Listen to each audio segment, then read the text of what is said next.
Howdy folks, this is Justro at Metcalf Mills bringing you Fun Fact Friday, because this day and time facts are hard to come by. I've got another good one today. I hope you enjoy it. Folks, on today's Fun Fact Friday, I'm going to tell you a little bit about hog rifles. And it's a fact, without these old-timey guns, people here would not have survived in the mountains. It was probably the most prized possession that a mountain man or a mountain family had was a rifle. And they could put food on the table. They could, feed the family with it. They could protect themselves. I've heard a lot about, different things. Dogs going mad.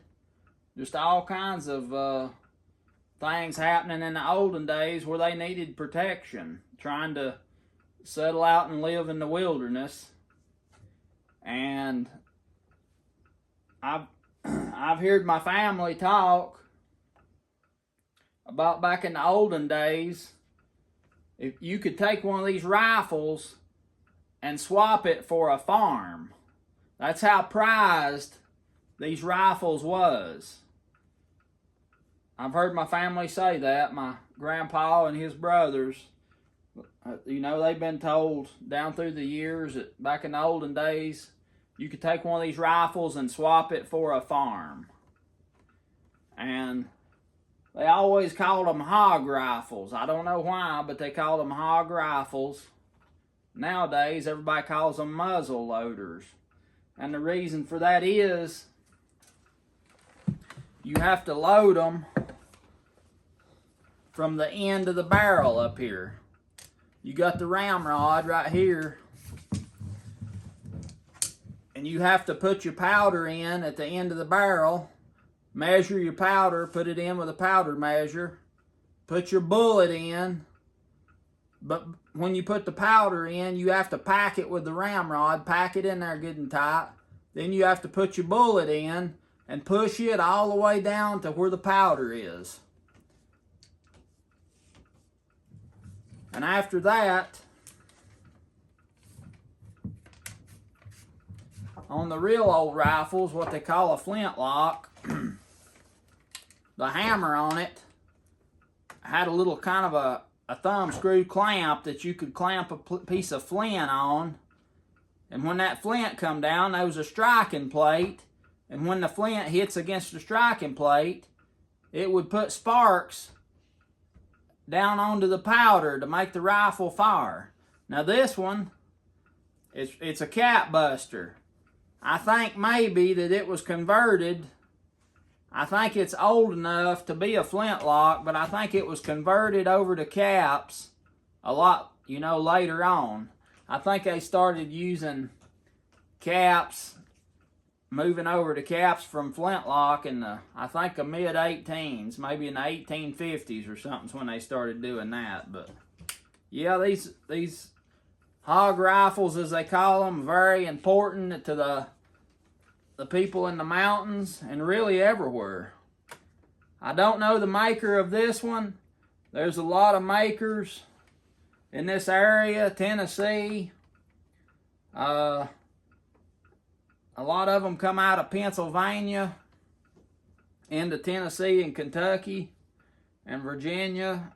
That's where one of the most famous rifles came from, was Pennsylvania, and they brought the idea with them. I do not know the maker of this rifle. I'd like to. I'm going to try to research it and find out.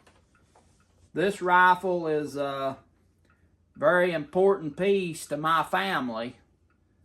And I'm going to tell you more about this rifle on Storytime Tuesday next week. So make sure you don't miss that. It's going to be real interesting. I think y'all will enjoy it.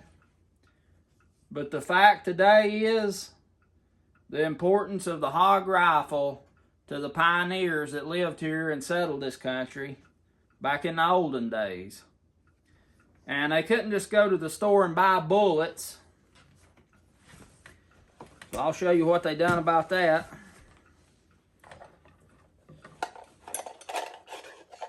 They had bullet molds. And this bullet mold is a 38 caliber. It goes with this rifle. It's a 38 caliber. That's the size of the bullet. And the way it works is they had a Casper, a ladle, a lead dipper that they would melt the lead over the fire, and they would pour it into this bullet mold through the hole right here. There's a little hole right there in the top. And when they poured it, they would flip that over and it would shear off the top of that bullet and make it nice and smooth. And when that lead goes into this mold, it hardens almost instantly. And if you open it up, you can see the shape there of the bullet. And I'll show you some bullets that I made with this bullet mold.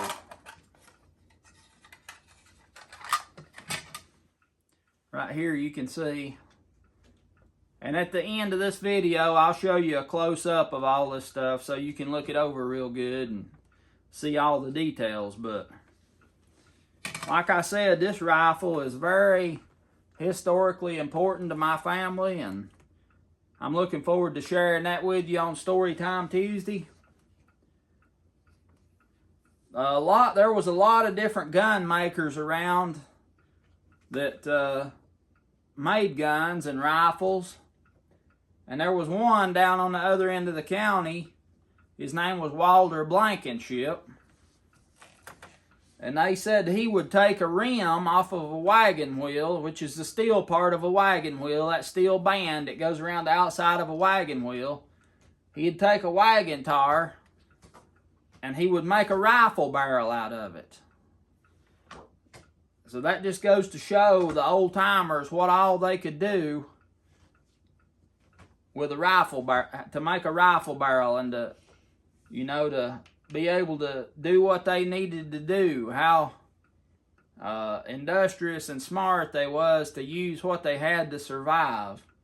And the process, it's a long, laborious process to turn a flat round piece of iron into a long, straight rifle barrel, and that had to be real precise or else the gun would not shoot accurate. So the process of doing that, after they got the flat piece of iron true and straight, they would start folding it over, usually in the middle. They would fold the flat piece up to form a round barrel, and then they had a rod that would go down the center, and they would just keep forming around that rod and hammering that barrel. And they had a what they call a rifle anvil or a gun block. It was a big piece of steel, and it had different sizes of the shape of this octagon in the top of it. And as they formed that barrel, they would lay it down in that rifle block, and they had a swage that would go on top of the same shape, and they would hammer that to give the barrel its shape.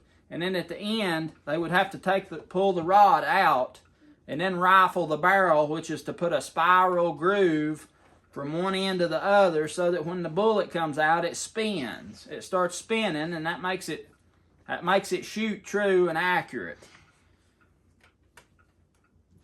But I'll show you some close-ups of this rifle and also the bullet mold and the bullets so you can see exactly all the details and everything. And like I say, I look forward to sharing about this rifle and what it means to me on Storytime Tuesday.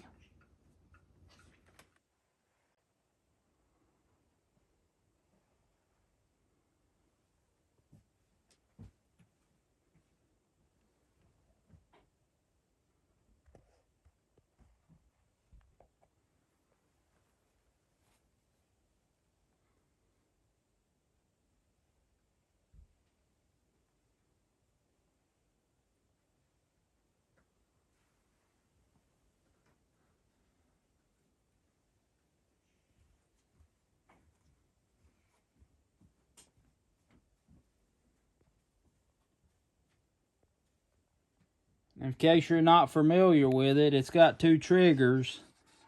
And the reason for that is the back trigger is a set trigger. The mechanics, I'll show you on the other side of how this works. You pull the set trigger first, and it sets it up so that when you pull the hammer back on the other side, you can then pull this trigger to fire it.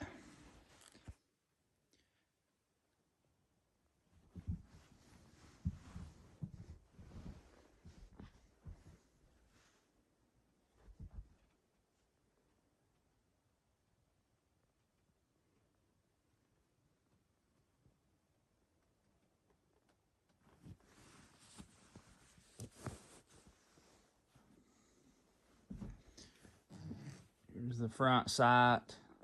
It's just dovetailed into the top of the barrel. The rear sight, a little fine, tiny sight.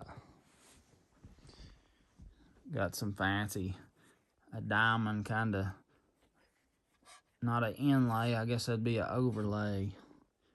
Kind of a diamond shape there. And up here, you can see a little bit of fancy on the hammer there where they made it fancy. And what I was telling you a minute ago about these triggers, you pull the set trigger first, and that sets it up to lock the hammer back when you pull it back. And then you can pull the front trigger here to fire the rifle, to release the hammer.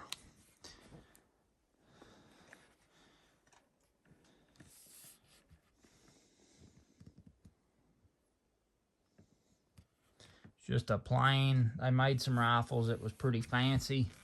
This one's more of just a plain rifle. If I can line it up here so you can almost see what it looks like down the sights. I can't get it in just the right spot, but you can kind of see there what it looks like to look down the barrel when you're shooting it. And this is the bullet mold. Like I was telling you, you want to heat this up first a little bit. Melt the lead, pour it in this hole right here. Immediately slide that over. That cuts the bullet off real nice and smooth on the back. Hardens almost instantly. Then you can open up your bullet mold and get the bullet out. But you see what the bullet shape looks like there. And right here are what the bullets look like. You'd smooth these up. These are a little bit rough, probably because it was too cold when I poured them, but you can see what the bullet looks like. It's a 38 caliber, and lead was also a prized possession, and I'll tell you more about that in another video as well. But that's it. The old hog rifle. Very, very, very important to a mountain family. Folks, I hope you enjoyed seeing this rifle and hearing a little bit about it. Don't forget to tune in Tuesday on Storytime Tuesday. I'm going to tell you some stories about this particular rifle I think you'll really enjoy. And like this video if you will. Subscribe to my channel. Tell your friends about me if you will. This is Justro at Metcalf Mills. Happy Friday. Have a good weekend. Try to spend just a little bit of time this weekend watching Metcalf Mills videos. If it's cold at your place like it's going to be here, spend a lot of time. This is Justro. I look forward to seeing you next time.